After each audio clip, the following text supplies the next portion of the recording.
In a time when specialization seems rampant, Mihai Nadin situates his work at the crossroads of many disciplines.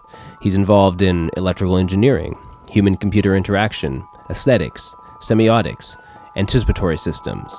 Today, we'll be talking to him about his work in anticipation. Nadin uses the concept of anticipation to define the world of the living, biological life forms.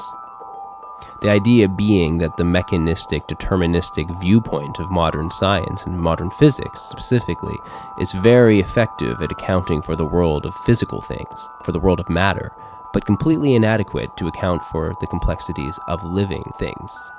This is because the organism, the cat, unlike the rock, always anticipates a future state of being. You've said previously that, quote, the living can be described as the integrated dynamics of reaction and anticipation. You use Gödel's criterion of decidability to say that beyond a certain threshold of complexity, the living is not reducible to determinism, and that is, it's not fully describable. Could I ask you about that gray area between the living and its distinction from the non-living? Just so that you know where I stand, the non-living is not subject to anything that has to do with anticipation. The anticipation comes into the picture only as we deal with change. The change in the physical is a change that we describe usually in laws, such as the laws of gravity. You go back to Newton's laws, they are a description of how we define the physical.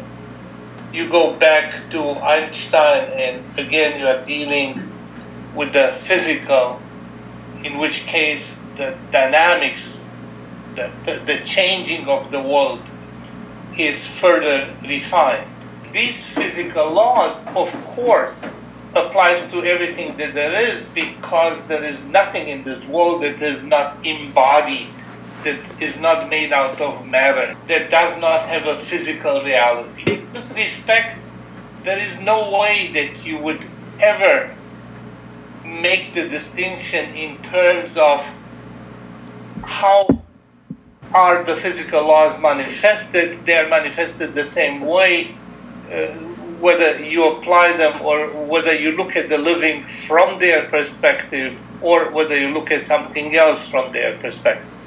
Okay? However, and here is where the distinction starts, I believe that anticipation is definitory of the living. Mm-hmm. In other words, if there is something that defines the living, it is the ability to express itself in anticipatory action.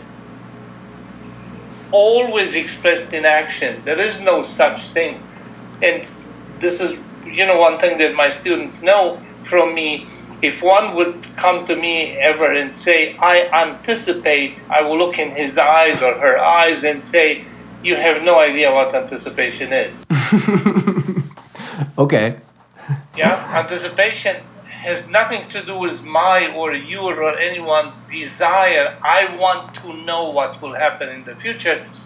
That is one way in which we are thinking, we are expressing ourselves. Anticipation is the action through which our perception of the future is materialized. Mm-hmm. I see. The fact that under certain circumstances, you look at yourself and you say, what was that?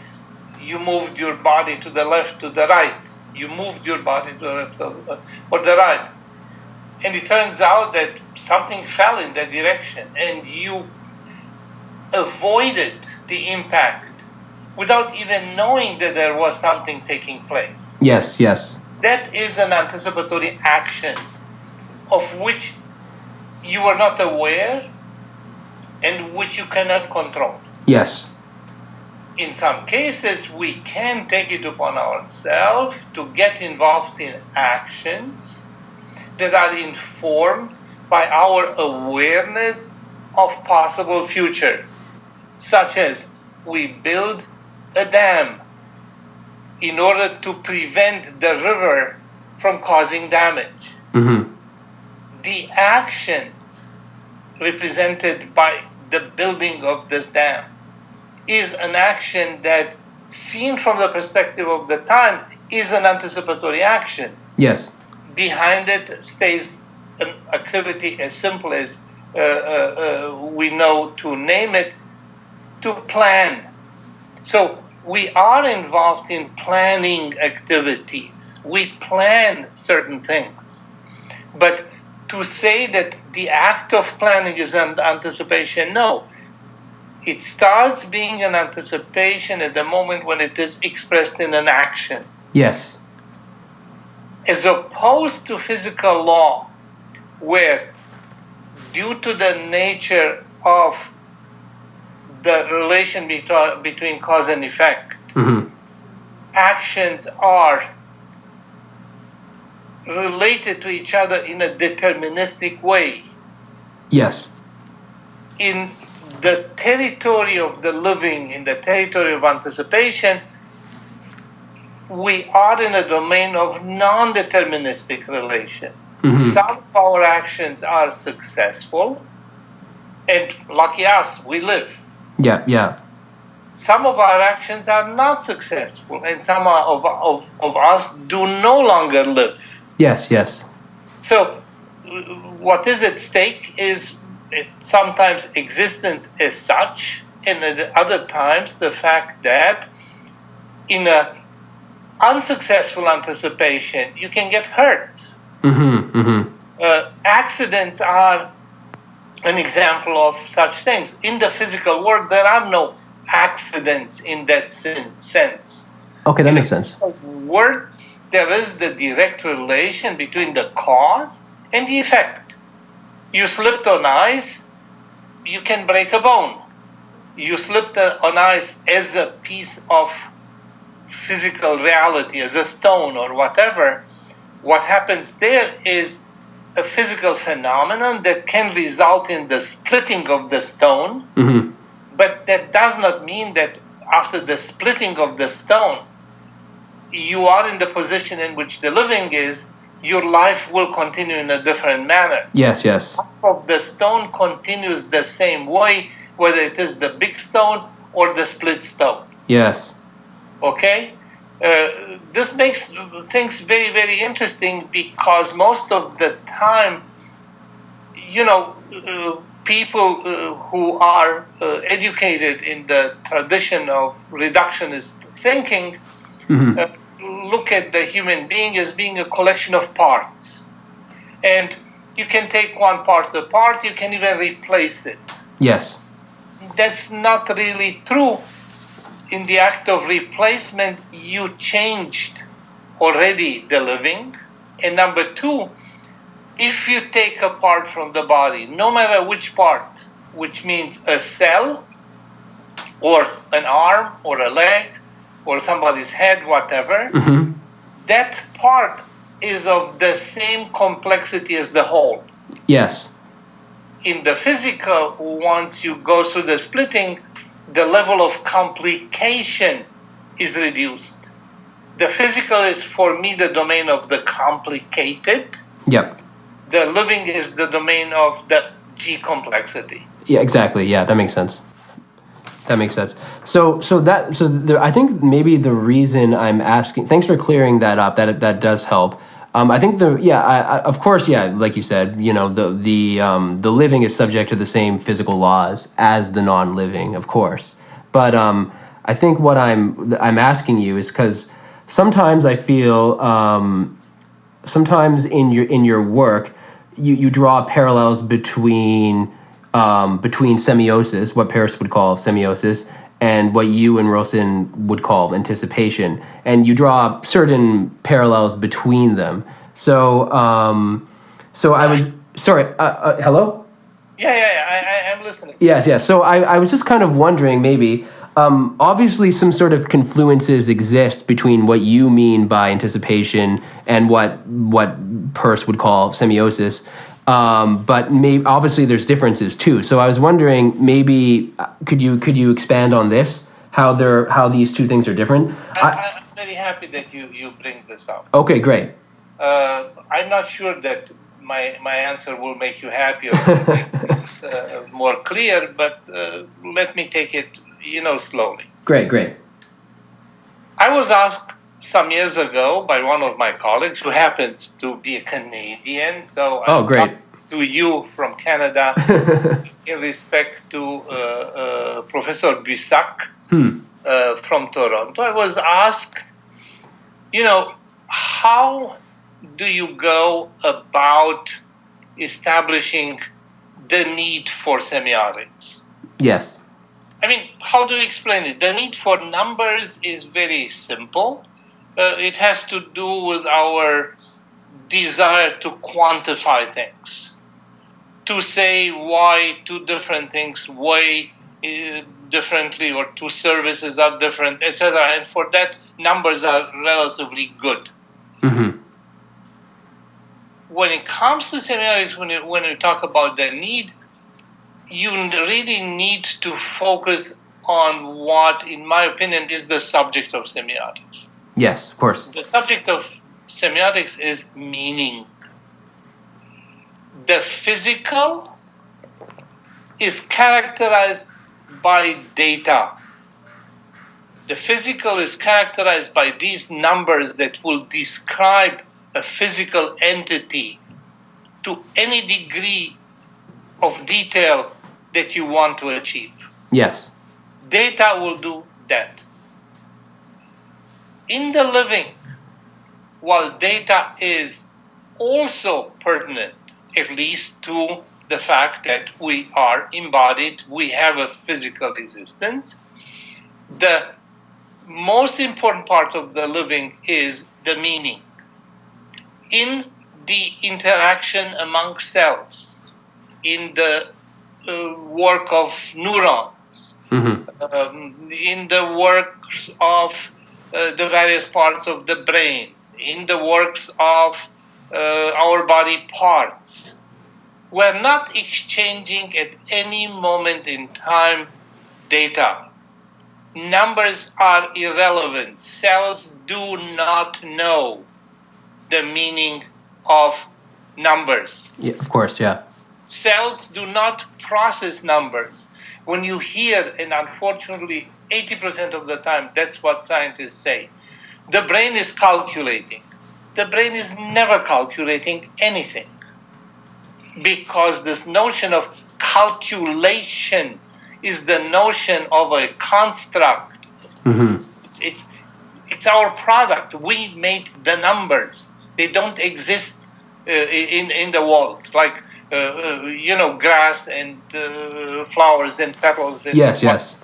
We made numbers. Those are constructs. We made operations with numbers. Those are constructs. What we don't make is, what is the significance of something exchanged between the two cells? In other words, the cell doesn't tell to the other, wait a second, I'm going to send you a signal which is 5% higher than whatever. No. One cell evaluates the other from the viewpoint of the meaning. What does it mean if this is happening? And it can mean you trigger a process, or you stop a process, you inhibit a process, you kill a process. But those are all related to the significance for maintaining life and nothing else. Yes. So the difference is, going back to your question, semiosis is like mathematics, a construct. Yeah. Semiotics is a construct. We have several definitions of the sign. We can agree on one or the other definition, doesn't matter at this moment, but in the end it is a construct that we came up with in order to deal with how do we handle actually our relation to the world in which we exist? In order for you or for me to refer to what can happen if I'm on a sliding surface. Yes. I do not deal with the sliding surface in the sense that I put it in my head and I start working on it. I put in my head a representation of that surface. Yes. To represent means to create a second surface in a certain virtuality, the virtuality of my thoughts. Yes. Therefore, I would never say that anticipation has or is like semiosis. I would rather say something else. If there is a justification for our construct called semiotics, then this justification goes back to the fact that the living is characterized by anticipation. I see. In order for us to be able to anticipate in actions, Yep. we need the construct. We need to deal with whatever is then involved in this anticipation. So I am looking at the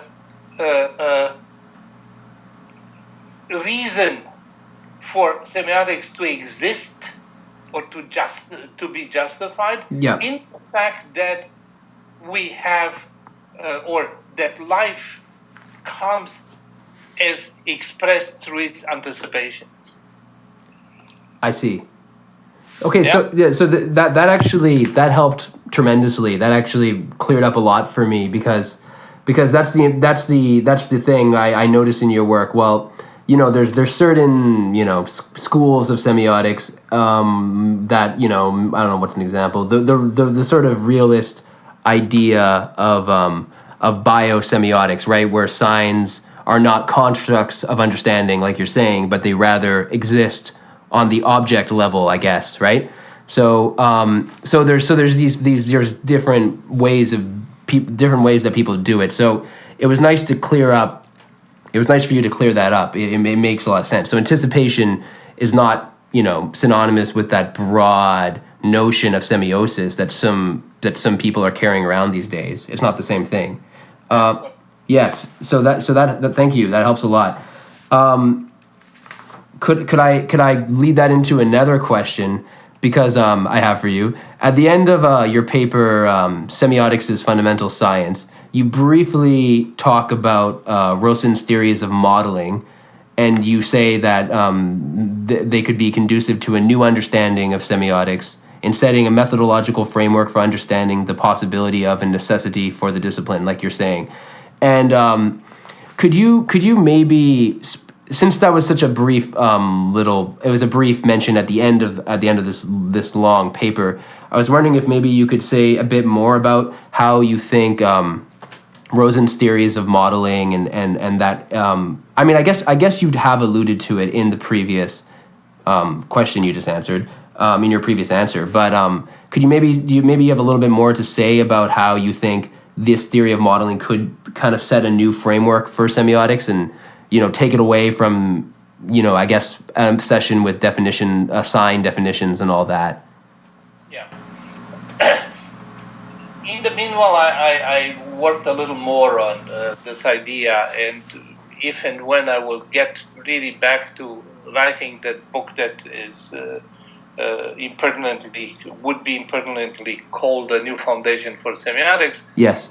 I would go back and I would say, when Rosen comes with his modeling relation, which is a very clear semiotic representation, here we are looking at the world, forming a model. That model is expressed in some ways, doesn't matter in which ways, and then we as human beings work not on the world, but... So we lost Nadin here for about 8 to 10 seconds due to the faulty Skype line. But here he's saying we work not specifically on the world itself, but on our model of the world.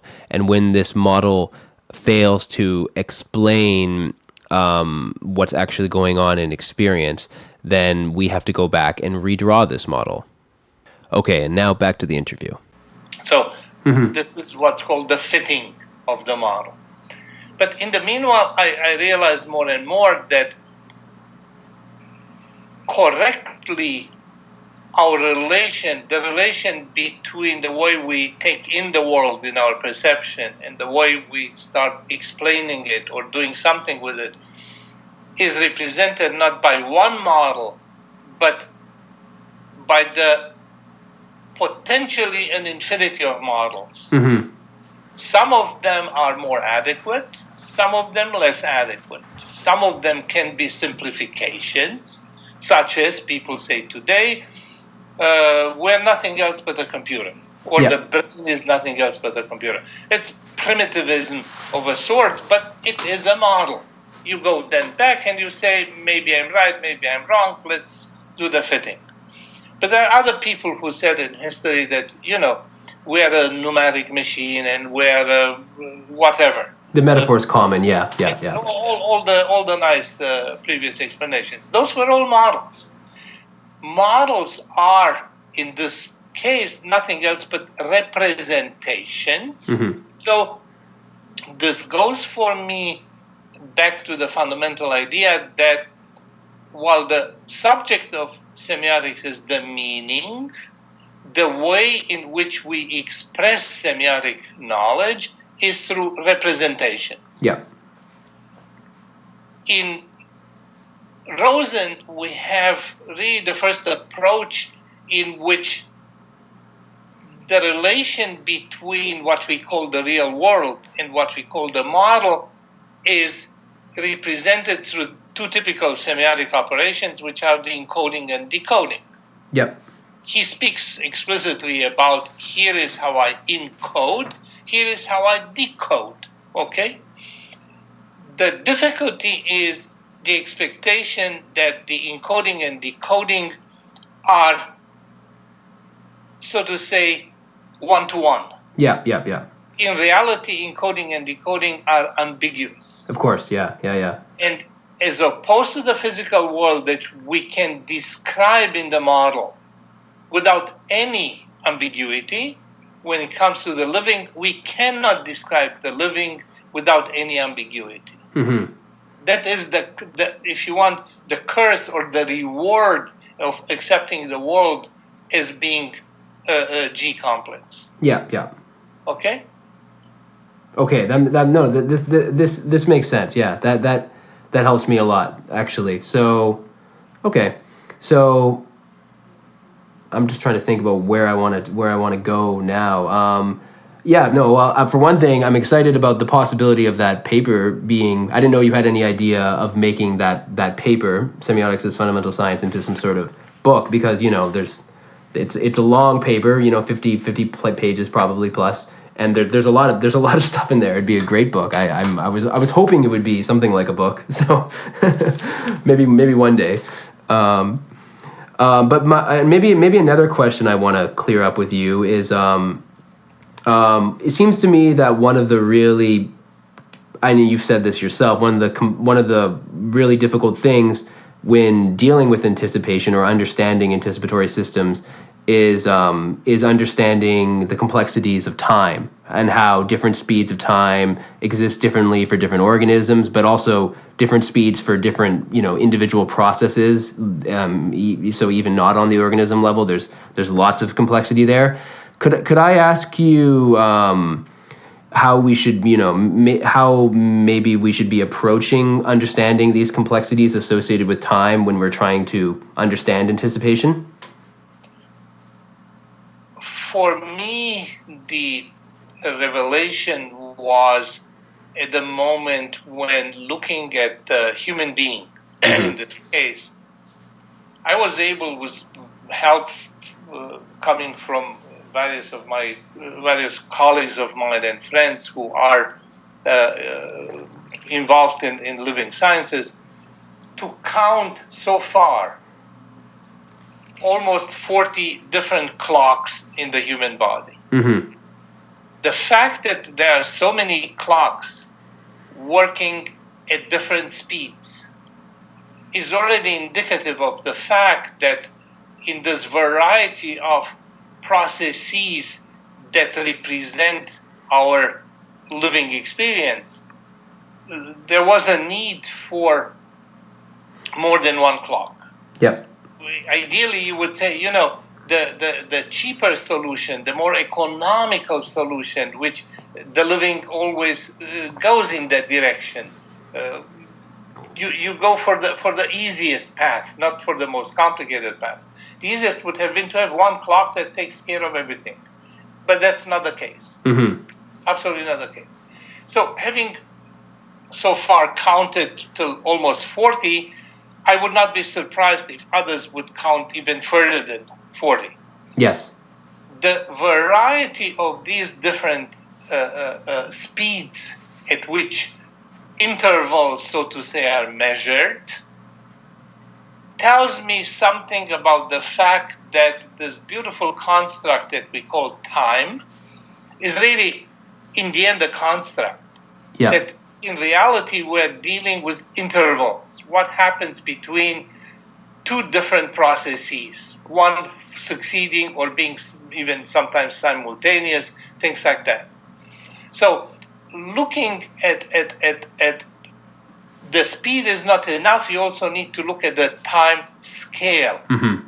Because if you look at a very, very, very fast clock, which goes on the nano level, the scale of that time is totally different from the big clock that actually has only one tick between being born and dying. Yeah. One tick. And the time scale in that case has to do with how long is that organism, how long is that person going to live.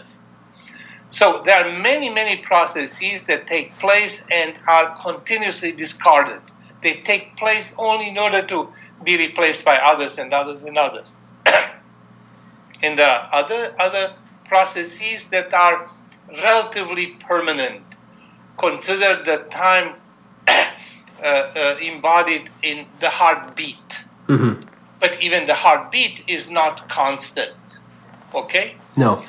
This brings us to the next step, which is, again, very close to what I'm doing these days. It brings us to discussing the notion that was accepted by almost everyone in the medical field, which is the notion of homeostasis. Mm-hmm. Things would, like in a machine, settle in a certain way, and from that moment on, they stay stable. Compare the homeostasis to your thermostat in the house. Once the temperature is constant, you are okay. Yeah. And then you have a little deviation, and the mechanism jumps in and keeps the temperature constant. At this moment, I'm convinced that this model of homeostasis is wrong. Okay. Cannot work. It's a stupid model. It corresponds to the reduction of the human being to the machine. I see. And since I fight the notion that the human beings are not machines, I cannot take homeostasis. Yeah, that makes sense. There is an alternative called allostasis coming from another part of the world and more recent. The homeostasis comes from Claude Bernard, who was the great doctor and physician of, if you want, the romantic times of medicine. The new one comes from a doctor called Shulkin and talks about allostasis, in which case he himself would prefer to deal with the brain. The brain is a little ahead of the events. I see. And since the brain controls everything, the brain works in anticipation. Oh, okay. Sounds good. I don't fully agree with him as well. Why? While this thought is correct, that there is anticipation there. There is action before something is changing. Yeah? Yeah. I don't believe that the brain is in charge. I believe that the brain is distributed in the whole body and that it has some central functions, but in reality, the entire existence is based on a distributed model and not a centralized model.